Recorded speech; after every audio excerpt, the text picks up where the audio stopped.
سلام، امیدوارم که حال دلتون خوب باشه. آرزو هستم، به کانال من خوش اومدین.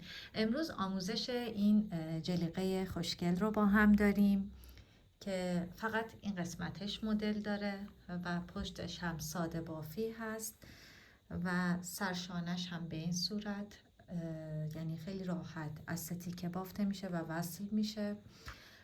بعد اینها و این قسمت و 2 دقیقه بعداً بافته میشه.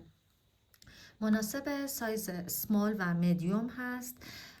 من این رو شستم و بعد از اینکه شستم یک بخار خیلی ریز بهش دادم تا اینا باز بشه، یعنی این برجستگی ها مشخص بشه. خب ببینید دوستان، من حدود از این کانواهای کوچیک که گرفته بودم 2 کامل برد و این الان سومیش هستش. از سومی هم همین قدر موند و از اون کانوای سبز که بافته بودم نگاه کنید، 1 دونه کامل تموم کرد و از دومی هم انقدر موند. تقریبا حدود 250 گرم الی 300 گرم کانوا لازم داره، یعنی تقریبا 300 گرم کانوا لازم داره. اگه برای سایز مدیوم میخواین این رو ببافین، این کاملا الان مناسب اسمال هستش، اما اگه میخواین این رو برای سایز مدیوم باشه همین سایز ببافید، بخورش رو بیشتر بدید که مناسب سایز سمال خواهد، ببخشید مدیوم خواهد بود. خب ببینید، من حالا اندازه رو میگم بهتون. خب ببینید، این 42 سانتی متر هست. قد لباس رو بخوام بهتون بگم، قد لباس 49 سانتی متر هست و این قد این آستین رو بخوام بگم، ببینید از اینجا میگیرم تا اینجا 20 سانتی متر هستش. خب بریم که آموزش این جلیقه خوشگل رو با هم داشته باشیم. خب عزیزان، بریم سراغ آموزش این جلیقه شیک و مجلسیمون. ببینید، من از 2 کانوا بافتم. یکی کانوای همون غزاله، یعنی خودمونه، چیز موهر هست، خیلی ظریفه. نگاه کنید، یک لاشو ببینید چقدر ظریفه. و اون یکی کانوایی هم که استفاده کردم کانوای آلیزه آنگورا گلد هستش که 100 گرمش 550 متره. کدشو بخوام بگم اینجا نیفتاده، 758 فکر کنم. اینم 25 گرمه، 237 متر هستش. کد این رو اینهاش، کدش 64 422 هستش. خب این دوتا رو با هم یعنی چیز کردم، با هم بافتم و با میل شماره 3.5 بافتم. ببینید من اینجا یک مقدارش رو یعنی بافتم، ساده بافی هست به این صورت پشتشه. 110 تا دونه سر گرفتم برای این کار و فقط نگاه کنید 6 ردیف چیز بافتم، 6 ردیف کشباف رو بافتم، یک زیر یک رو. بعد از 25 الان این 25.5 سانتی متر این طول قد کارمون. 25 سانت که شد، میریم برای باز کردن حلقه آستین. خب بریم که اینجا رو بهتون آموزش بدم. ببینید توی این قسمت توجه کنید، همونطور که گفتم 110 تا دونه سر باید بگیریم. خب ای بابا، اول این یه دونه رو میگیرم، یه دونه رو گرفتم، این رو میبافم، بعد این رو اینجوری. این الان یه دونه کور شد، این رو هم بافتم، اینم دومین کور، اینم 3 و 4. 4 تا کور کردم. خب این رو تا آخر میبافم، این ردیف تا آخر ببافم و میام. خب حالا رسیدم به ردیف بعدی. ببینید اینجا همونطور که قبل این کارو کردیم، اولی رو میگیریم، دومی رو میبافیم و این اولی که گرفتیم رو از این رد میکنیم. این یک کور، این دو کور، اینم سومی و اینم چهارمی هستش. خب حالا میبافیم. حالا این ردیف رو تا انتها ببافم، برسم به این قسمتی که دوباره جا حلقه باز میشه، بیام بهتون میگم. خب رسیدیم به آخر، بافت رو برمیگردونم.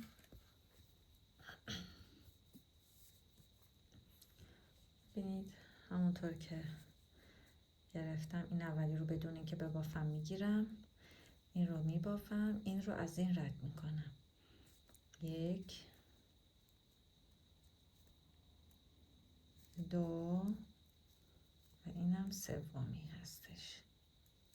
خب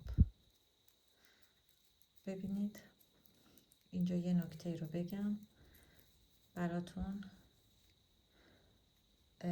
کور کردن ما 4 3 2 1 هستش، یعنی به این صورت کور میکنیم 4 و 3 و 2 و 1.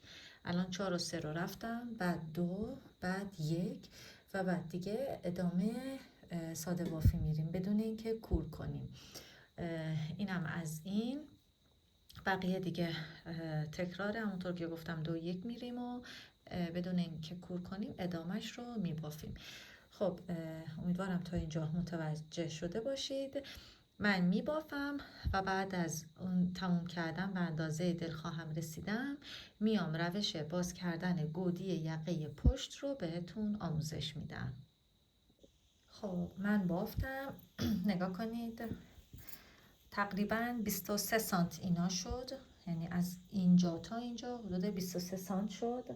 و اگه بخوام یعنی ردیف بگم، ردیف رو از اینجا حساب کردم، یعنی بعد از 4 3 2 1 حساب کردم از اینجا، یعنی از اینجا تا اینجا من 64 ردیف بافتم. گفتم که برای شما اندازه دقیقم بخوام بگم 64 ردیف شد که از این فاصله، از این قسمت تا اینجا 23 سانت شد. خب ما بعد از اینکه این جاها رو کور کردیم، چند تا دونه واسه مامون؟ 90 تا دونه. و حالا قراره که این گودی یقه رو با هم باز کنیم. ببینید ما برای سرشانه انتخاب میکنیم که چند تا داشته باشیم. خب من اینا رو جدا کنم.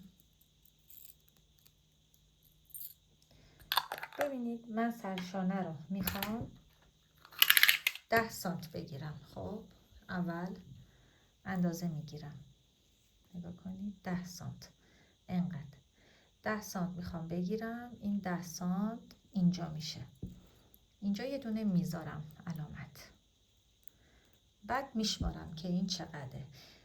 3 6 7 8 9 10 11 12 13 14 15 16 17 18 19 20 21 22 23 24 تا دونه شد. این ورم 24 تا دونه جدا میکنم.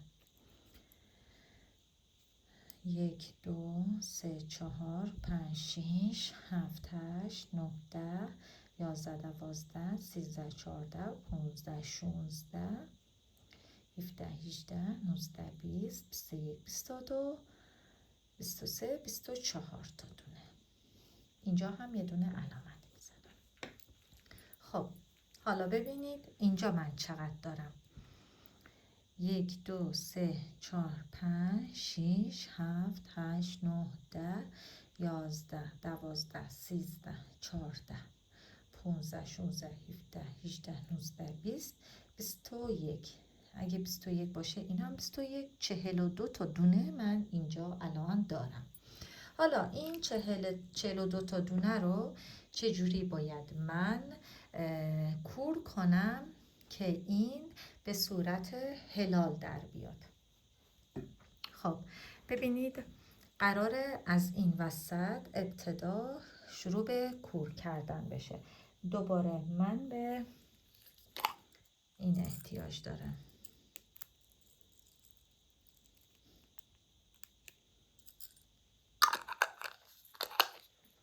خب ببینید، اینقدر، یعنی از اینقدر، یعنی اینقدر رو وسطش رو میگیرم. حالا میشمارم 1 2 3 4 5 6 7 8 9 10. 10 تا رو علامت زدم. از این ورم 10 تا جدا میکنم. 1 2 3 4 5 6 7 8 9 10. 10 تا هم از اینجا جدا میکنم. خب حالا تا اینجا میام میبافم. بریم که ببافیم.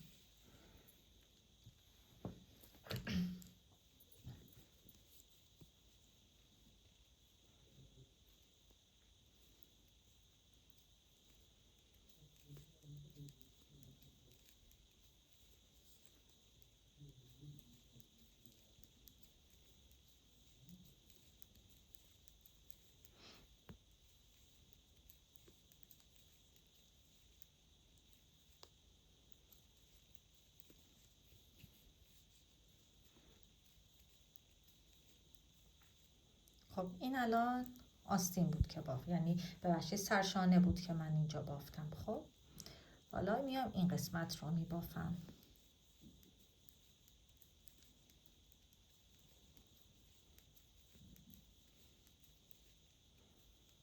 خب حالا دیگه این رو بر میدارم. ببینید یه دونه رو بافتم، میام ببینید این رو کور میکنم. 1 کور بافتم، اینم دومی. اصلا نمیخواد حالا بشماری دیگه. از این کور کردنم شروع میکنم تا به این قسمت من کورش رو انجام میدم.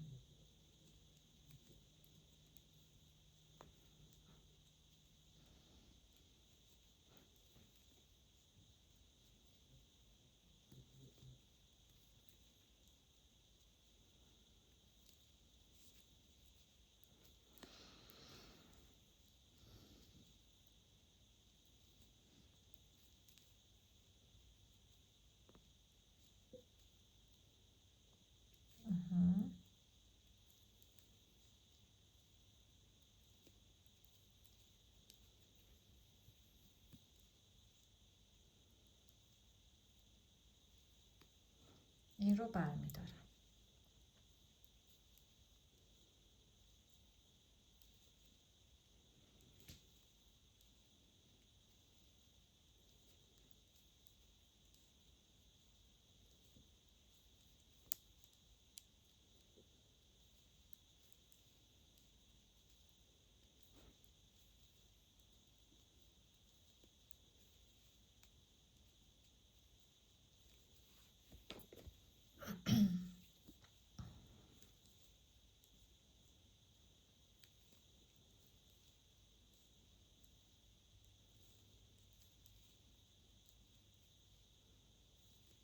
خب این رو هم میبافم، چون با این یکی دونه 10 تا میشه این ور. خب حالا این ردیف رو ببینید، 2 3 4 5 6 7 8 9 10. 11 تا شد، اشکال نداره یکی. خب حالا این ردیف رو هم من میبافم به این صورت، یعنی ادامه میدم.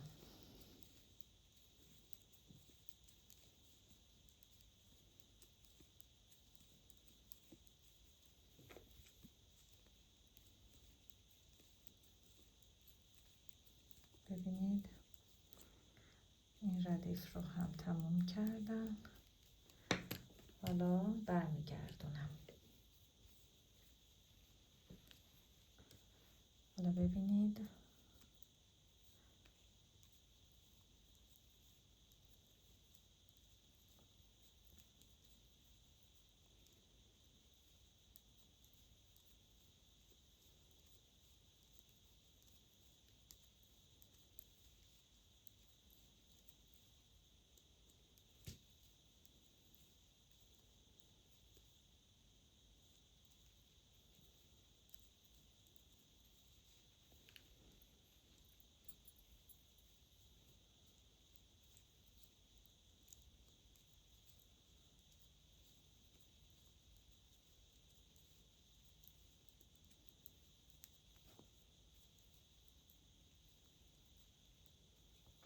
خب حالا دوباره بافت رو برمیگردونم. ببینید اینجا شما خب میتونید این رو به 2 قسمت تقسیم کنید، کور کنید، یا هم میتونید همه رو با هم کور کنید. یعنی میتونید به این شکل همه رو با هم کور کنید که من به 2 قسمت تقسیمش میکنم. اول ببینم به چه صورت میشه. نه، منم همه رو با هم میبافمش.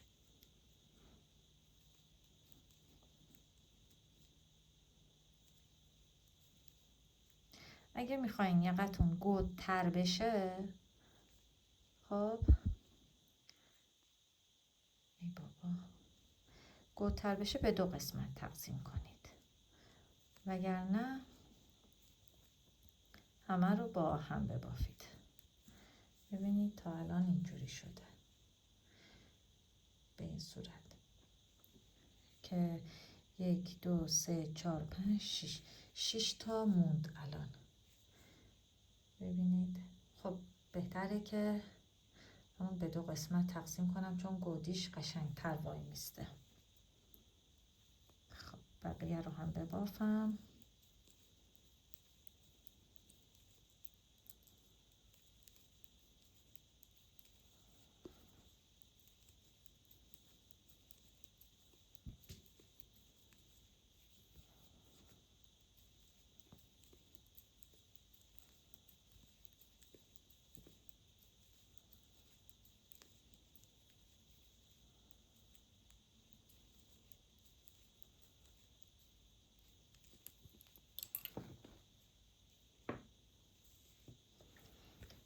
بچه نگران این بلندیه، یعنی نگاه کنید اینقدر بلند شد، من با وجبم چیز میکنم اینقدر بلند شد. نگران این نباشید چون که بعدش دور تا دورش ما قراره تقریبا 1 الی 1.5 سانت دور بافی بریم، پس نگران چیزه نباشید بلندی.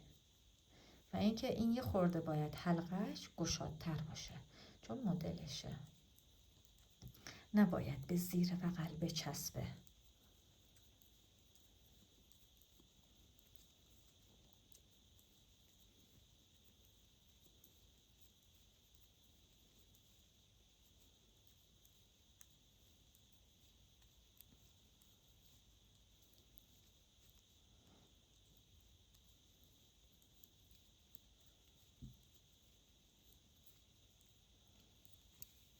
خب حالا میام اینجا رو من کور میکنم، ادامه رو.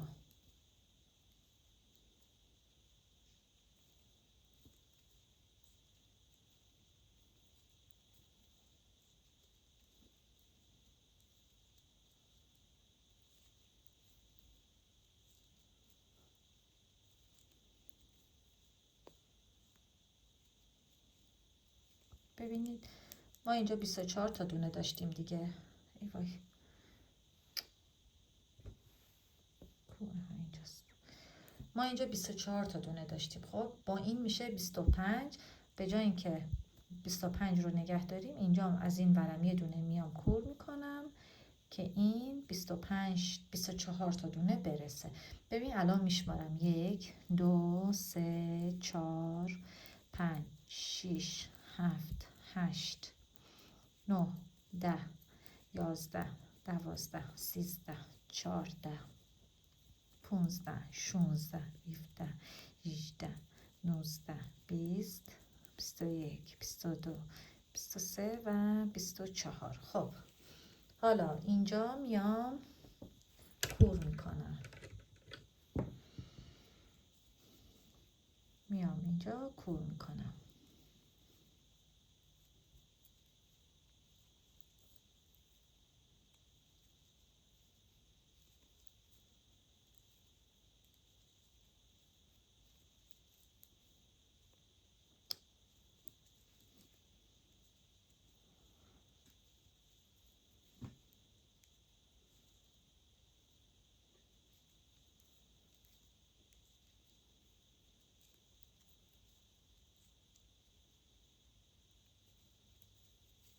خب کورم رو تموم کنم. خب کور کردم، اینجا رو قیچیش میکنم، اینو از این ور رد میکنم محکم کاری. خب ببینید اینم از این گودی یقه پشت به این صورت. خب ببینید حالا از قسمت رو باید شروع کنیم. چرا؟ چون که زیر رو بافتیم، حالا باید رو بریم. ببینید یه نکته رو اینجا بگم، ما اینجا خب توی قسمت زیر شروع به کور کردن کرده بودیم، ولی باید این رو توی قسمت رو شروع به کور کردن بکنیم. من نخم رو بگیرم، ببینید این رو به اینجا وصلش میکنم، اولی رو بافتم، دومی رو هم میبافم، حالا اولی رو از اینجا رد میکنم، اینجا جامون یکی کنید رد کردم، حالا اینم بافتم، اینم رد به این صورت. این دیگه کورش توی قسمت رو هست. تا زمانی که این برسه به 1 2 3 4 5 اینم 6. خب دیگه کافیه.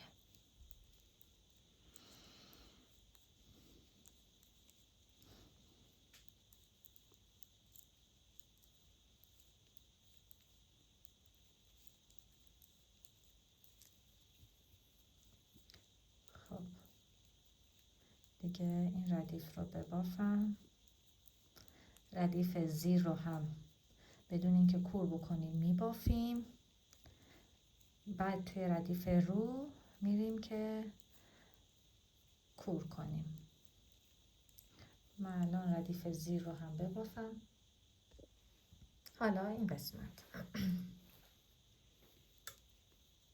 این اولی رو میگیرم، این رو میبافم، این رو از این رد میکنم،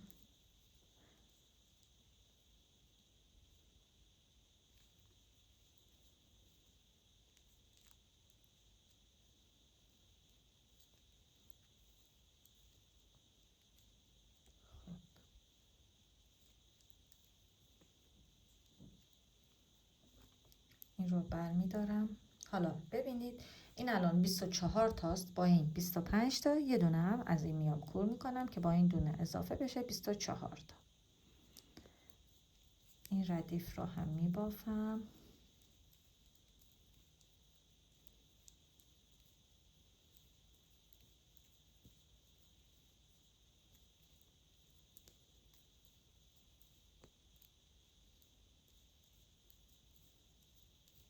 به این صورت.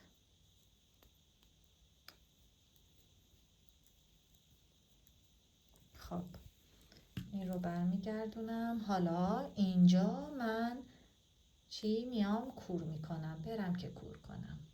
خب اینجا رو قیچی کنیم و تمام. نگاه کنید اینم از گودی یقه پشتمون. به این گشادیش توجه نکنید که وقتی در پایان کار از اینا دونه میکشیم بیرون، این بعدش دیگه جمع میشه. خب ببینید الان من اینجا بخوام این رو سانت کنم از 10 کمتر هستش. ببینید 9 سانت شده.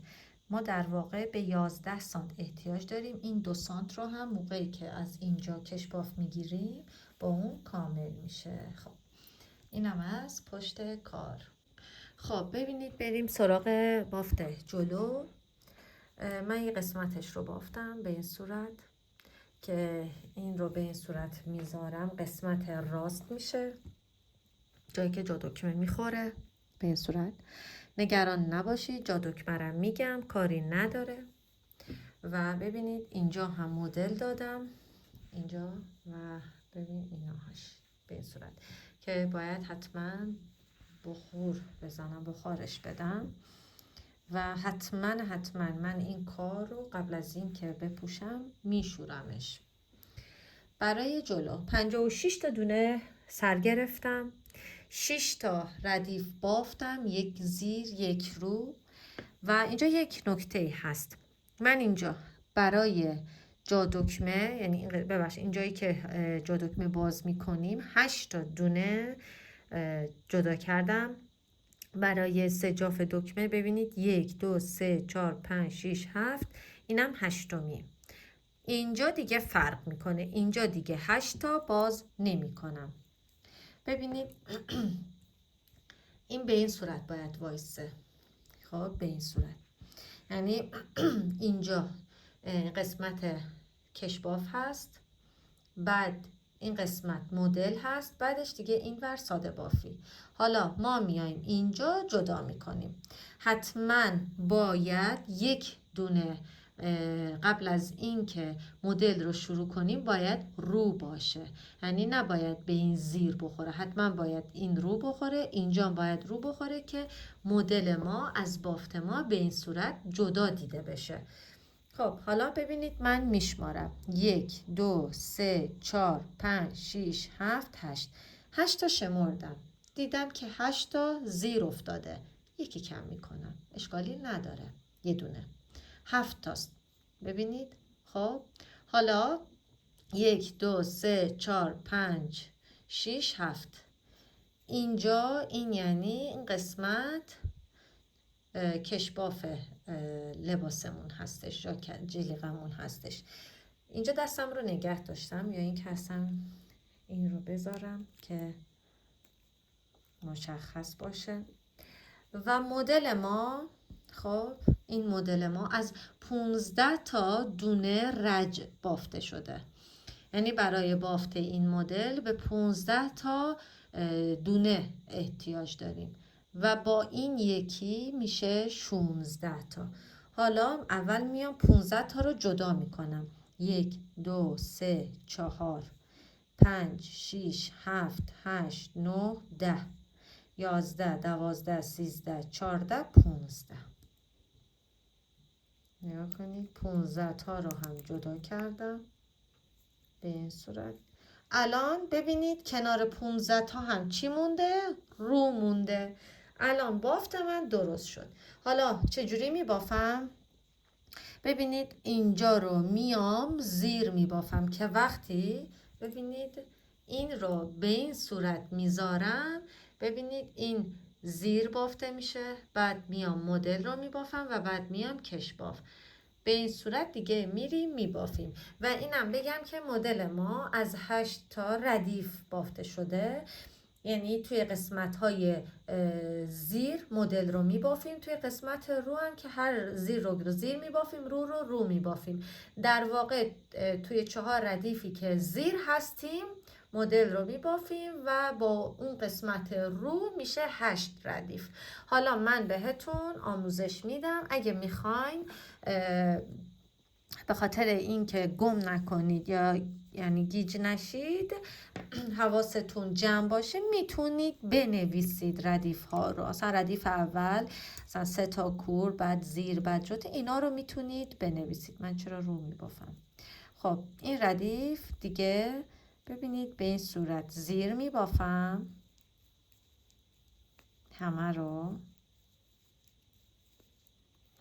تو همین ردیف هم مدلم رو اجرا میکنم. این الان ردیف اول ما از مدل حساب میشه.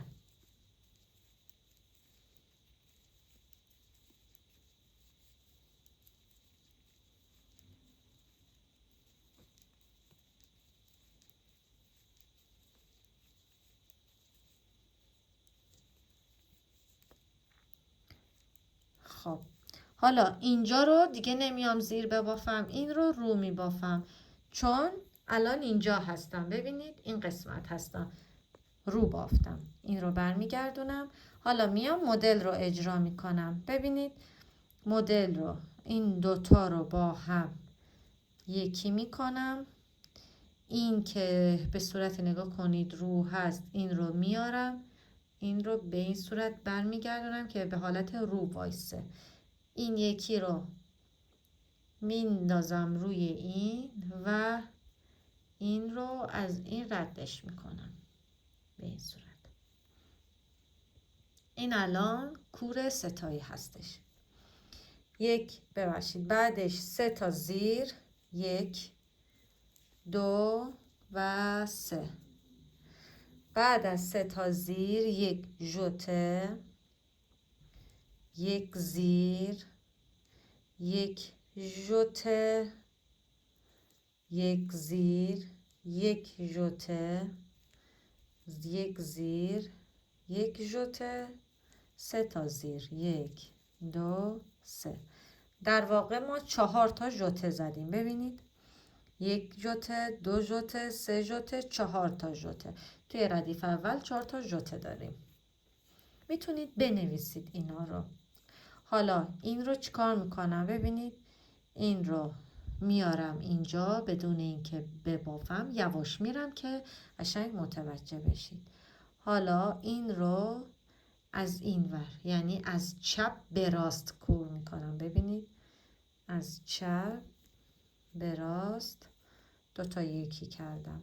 حالا این یکی که نبافتم این رو بر میدارم و به این صورت نگاه کنید، ایناهاش از اینجا داخلش میکنم. حالا دیگه به اینم نیاز نداریم. حالا ببینید این رو هست، همیشه کنار این باید رو باشه دیگه. اینا رو 1 زیر 1 رو میبافم. این ردیف اول. خب این ردیف دوم که ردیف دوم روها رو، زیرها زیر بافته میشه. نگاه کنید این زیر زیر میبافم، این رو میبافم، این زیر زیر، رو. ببینید ایناهاش. خب حالا اینا همه به صورت رو بافته میشه.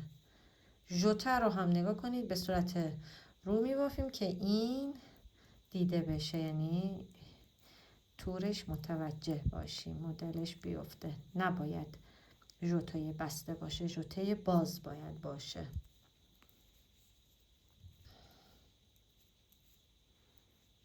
حالا به اینم دیگه نیازی نداریم. الان توی قسمت اون 1 دونه رو بودیم که توی ردیف پشت این زیر میشه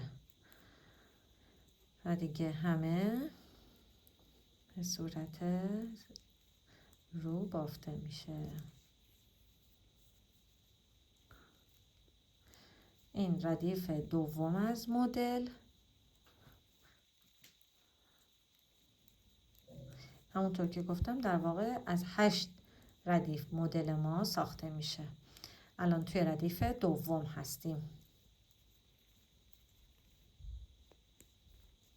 و بعد از اون این 8 ردیف همه تکرار کاری نداره در واقع، ولی اگه بنویسید بهتر متوجه میشید. حالا این ردیف دوم از مدل ما.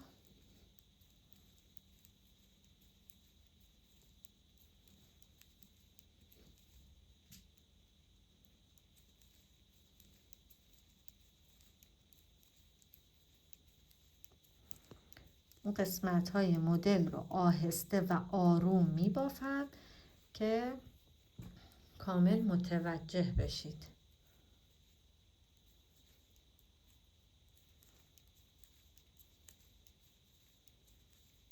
خب الان رسیدم به قسمت رو. این رو می بافم. حالا ببینید این ردیف سوم هست.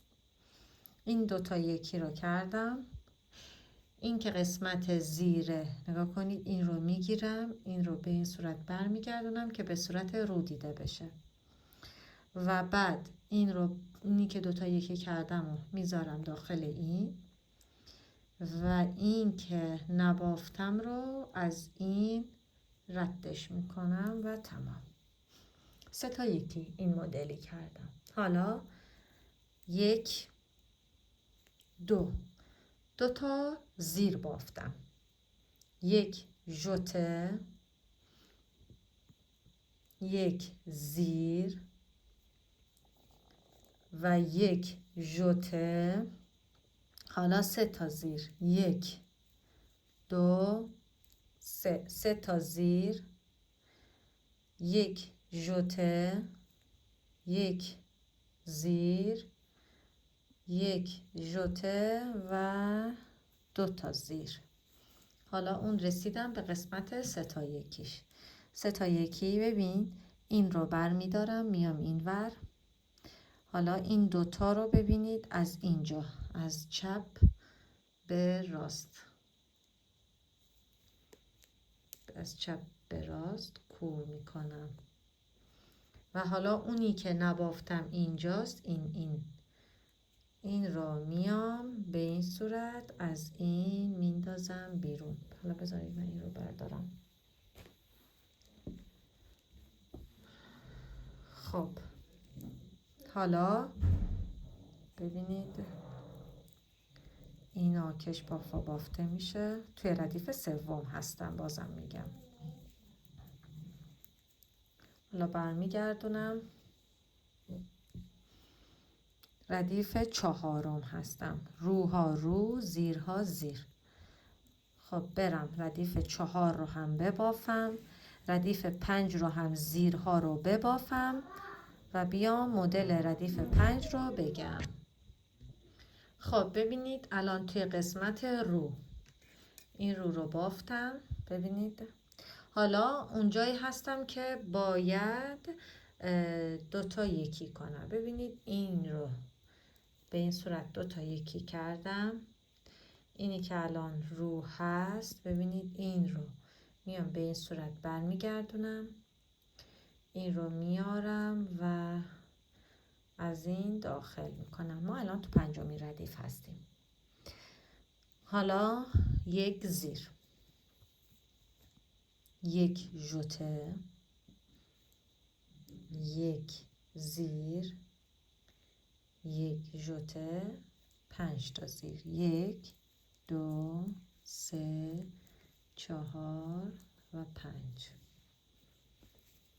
5 تا زیر رو که بافتم، 1 ژوته، 1 زیر، 1 ژوته، 1 زیر و حالا 3 تا موند. این رو نبافته بر می دارم، این رو هم از چپ به راست کور می کنم و این رو میام به این صورت از اینجا ردش می کنم. حالا اینم از این 5مین ردیف رو هم بافتم. خب این 6مین ردیف رو هم می بافم، 7مین ردیف هم زیرهاش رو می بافم. توی مدل دست نگه می دارم که بیام بهتون آموزش بدم.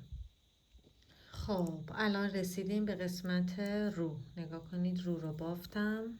حالا این دوتا رو با هم یکی می کنم، این رو برمیگردونم، این رو میذارم اینجا و این رو از این ردش میکنم.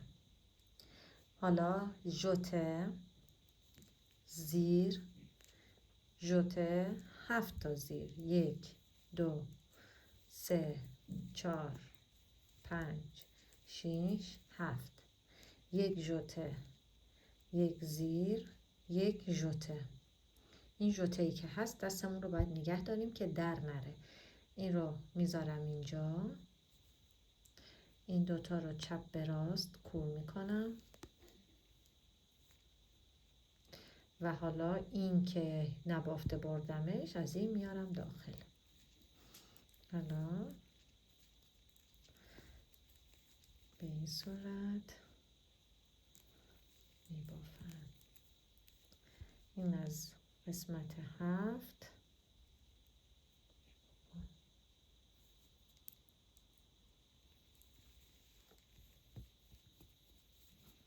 حالا اینم از آخرین قسمتمون، آخرین ردیفمون. و بعد دیگه مدل ها تکرار و تکرار و تکرار هست. حتما بنویسید، یعنی این چیزایی که گفتم من به خاطر اینکه ویدیومون طولانی نشه تکرارش نمی کنم، ولی شما میتونید برید عقب و هی ببینیدش یا هم بنویسید که ردیف اول چی بود، ردیف سوم چی بود، چون توی ردیف های فرد مدلمون رو میبافیم.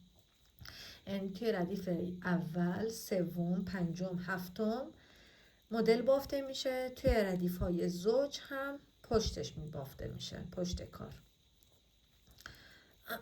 شما میتونید قشنگ با همون یعنی 2-3 بار دیدن و نوشتن دیگه مدل رو حفظ بشید. خب حالا این رو هم تموم کنم.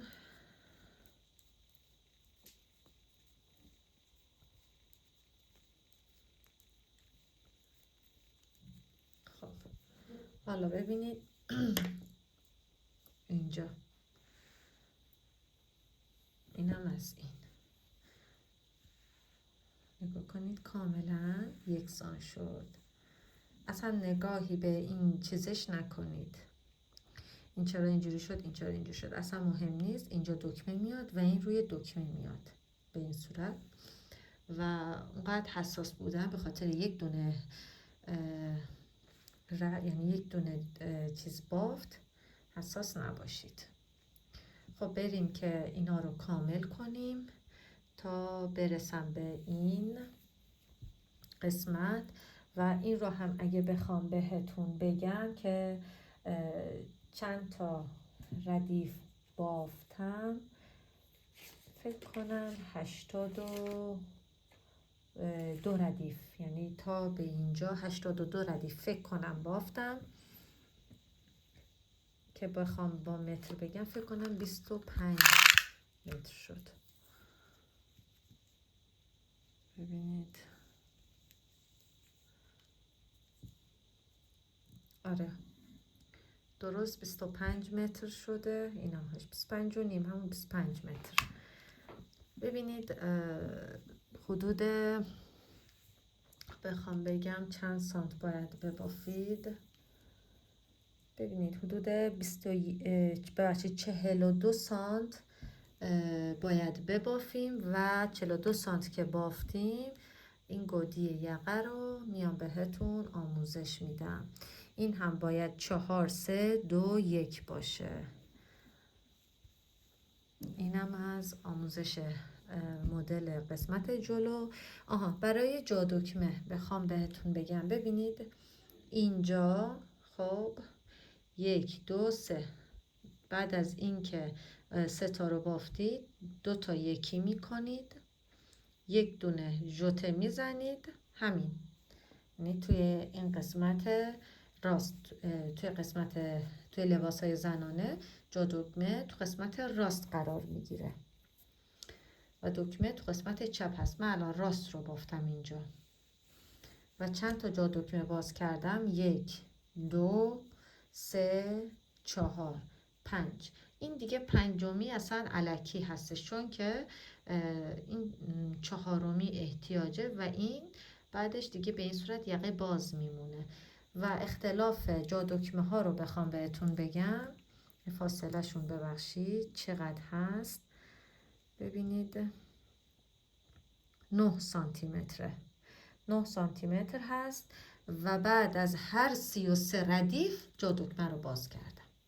یعنی از اینجا که من چیز کردم بافتم 33 ردیف، جا دکمه باز کردم. جا دکمه رو که باز کردم از این قسمت شروع کردم به شمردن تا این شد 33 ردیف، جا دکمه رو باز کردم و اینم همینطور.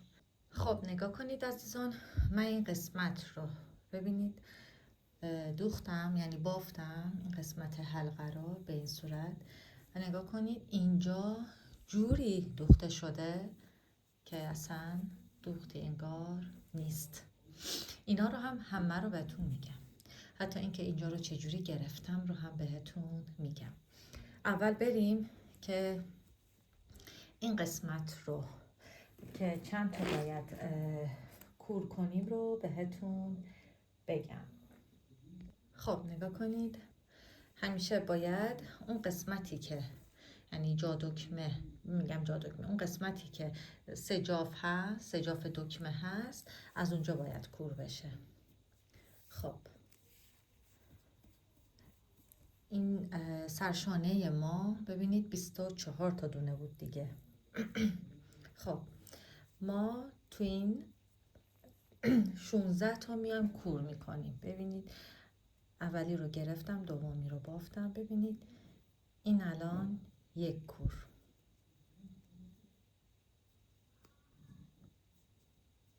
یک کور، دو کور، سومی،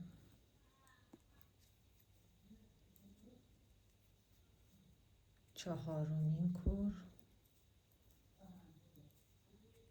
پنجمین کور، ششمین کور، هفتمین کور،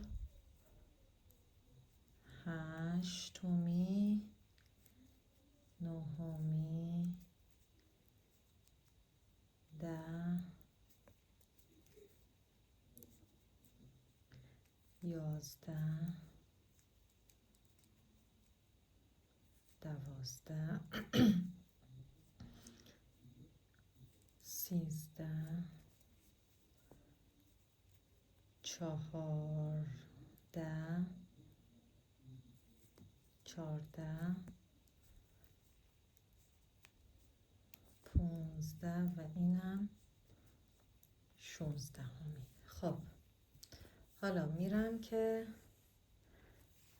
بقیه رو میبافم. ببینید اینجا توی باف دیگه مدل نمیریم، ساده بافی میکنیم.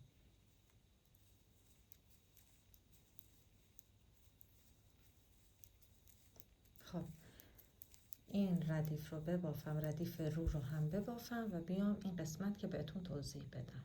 خب حالا اینجا نگاه کنید، اولی رو بافتم، اینم دومین کور، اینم از سومین کور. خب 3 تا کور کردم. حالا ادامه بافت رو میبافم. خب این ردیف زیر رو ببافم، رو رو هم ببافم، بیام این قسمت بهتون میگم. خب ببینید اینجا حالا 2 تا کور میکنیم. 16 تا کردیم، 3 تا کردیم. حالا میایم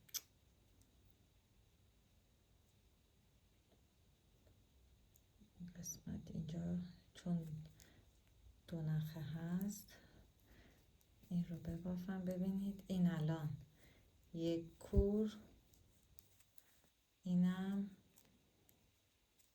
2 کور. حالا این ردیف رو میبافم، ردیف بعدی رو هم میبافم و میام این قسمت بهتون باز میگم.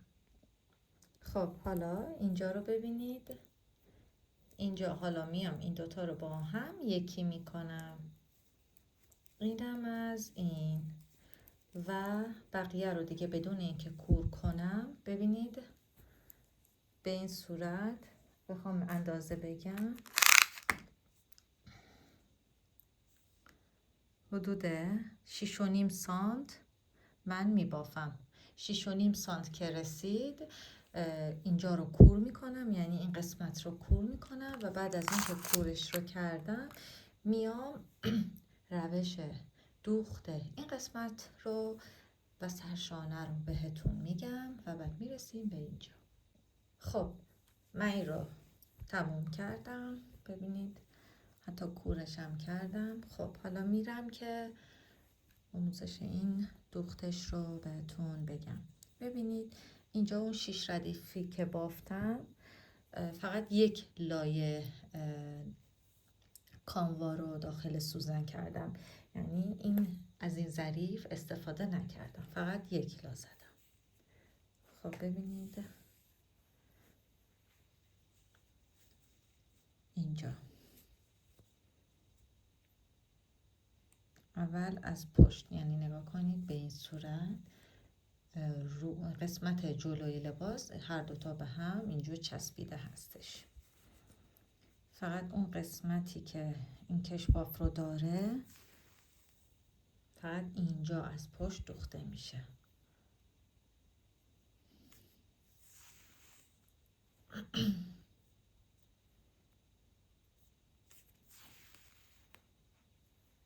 خب حالا ببینید به این صورت از اینجا از این یکی رد میکنم.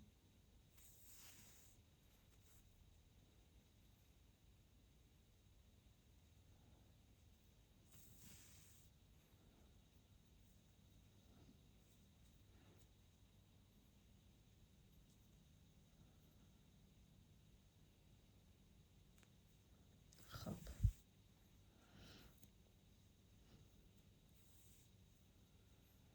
یه دونه دیگه اینجا میزنم،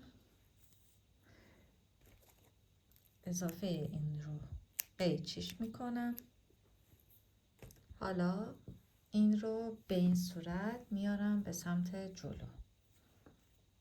ببینید اینهاش.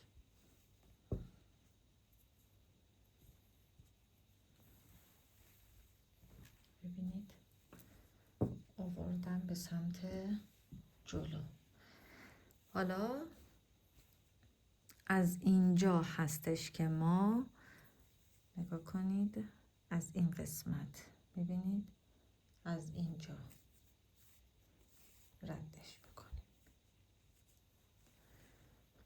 یکی هم ببینید از اینجا میگیریم. ببینید از این قسمت میگیریم.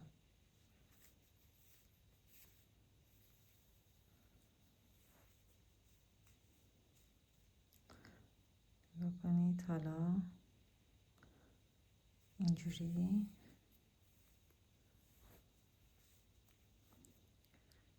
این رو هم میام به این صورت. یکی از اینجا ببینید دقیقاً با همین، نگاه کنید از اینجا میگیرمش. حالا بعدی رو هم به این صورت. یه خورده رفت بالا. خیلی حواستون جمع باشه توی این مورد. نگاه کنید ایناهاش اینجا.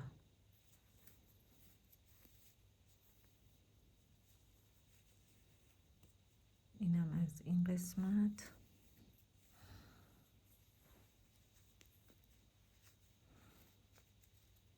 اینم از اینجا.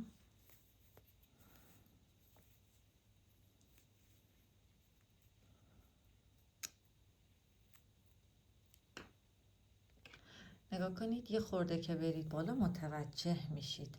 پشتش هم به این صورت وای میسته. این رو به این صورت ادامه میدیم. تموم که شد، یعنی این رو تموم که کردیم میریم وصل سرشونه ها. خب عزیزان نگاه کنید این رو بافتم، یعنی دوختم، تموم شد. حالا میرم سراغ سرشانه. ببینید سرشونه چجوری هستش. ما با این قسمت کار داریم. ببینید این قسمت های بیرون، یعنی اینجاها و این هم اینجا با اینا کار داریم. خب ببینید از اینجا میگیرم این رو هم از این قسمت میگیرم.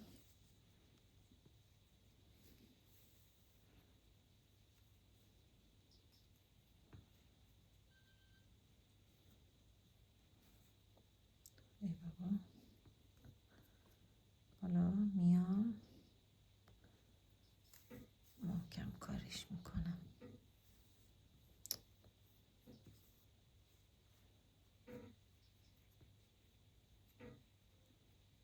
به این صورت میام محکم کارش میکنم. خب ببینید حالا این رو هم میگیرم. حالا بکنید از اینجا میگیرم، از اینجا میارمش بیرون.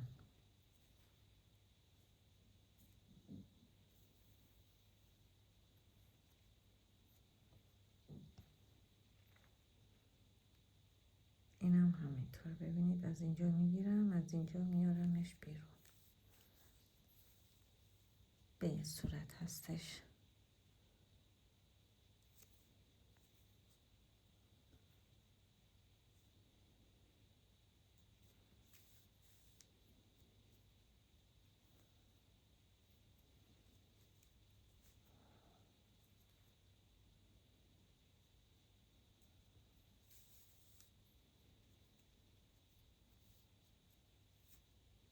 نگاه کنید سرشانه هم به این صورت دوخته میشه. سرشانه هم که تموم شد، ببینید به این صورت سرشانه رو هم تموم کردیم. حالا میایم که از این قسمت حلقه دونه بگیریم. به یک قلابم نیاز داریم. من به قلاب شماره 2.5 دارم چیز میکنم، فقط برای این که از اینا نگاه کنید به این صورت دونه در بیارم. نگاه کنید اینجوری 1 2. حالا نمیخواد بشمارید، در آخر میشمارید. هر چقدر تا دونه که باشه، یعنی 100 تا باشه، 103 تا اینا در بیاد، ما باید به 98 برسونیم دونمونو. بعدش به این کار رو میکنم. بابا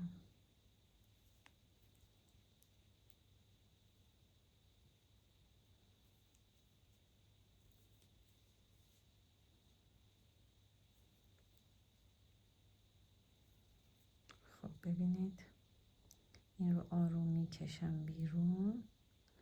حالا این رو از اینجا میارم داخل.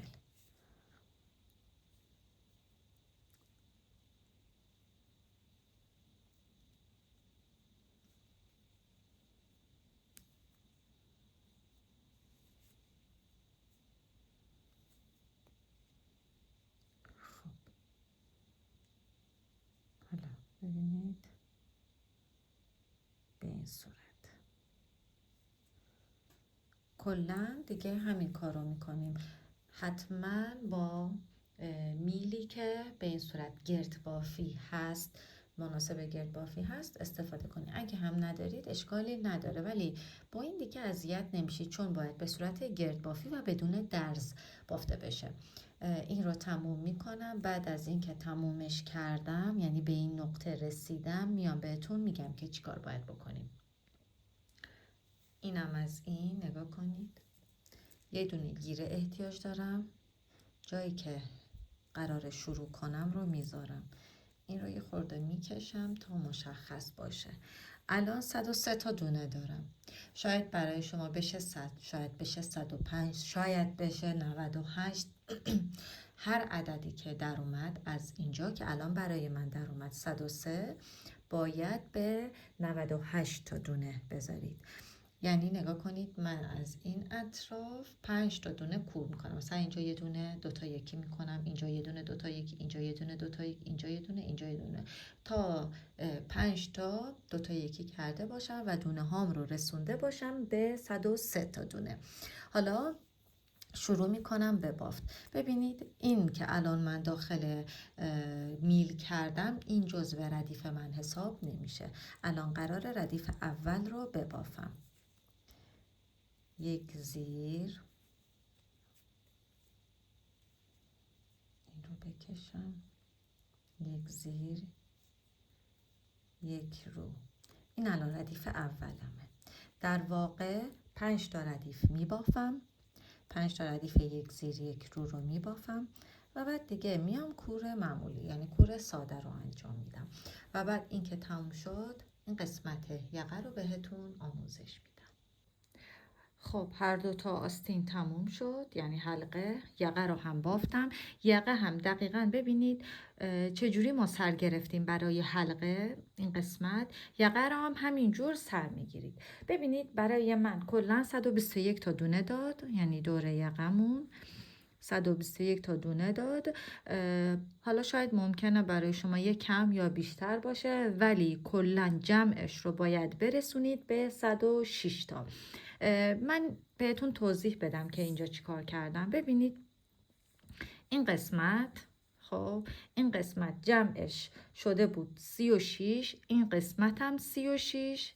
خب این قسمت رو 4 تا کم کردمش 34، 32 ببخشید. یعنی ببینید مثلا اینجاها دو تا یکی، اینجا دو تا یکی، اینجا دو تا یکی، اینجا دو تا یکی، اینجا دو تا یکی کردم که این شد 32. این قسمت هم دقیقا 36 بود، اینم همینطور 4 تا کور کردم، یعنی دو تا یکی کردم شدش 32 و پشتش هم 49 تا بود، یعنی اینجا 49 تا بود که اینم تقریبا 7 تا کور کردمش 42. جمعاً 106 تا دونه به من داد. 5 ردیف هم بافتم و بعدش کور کردم.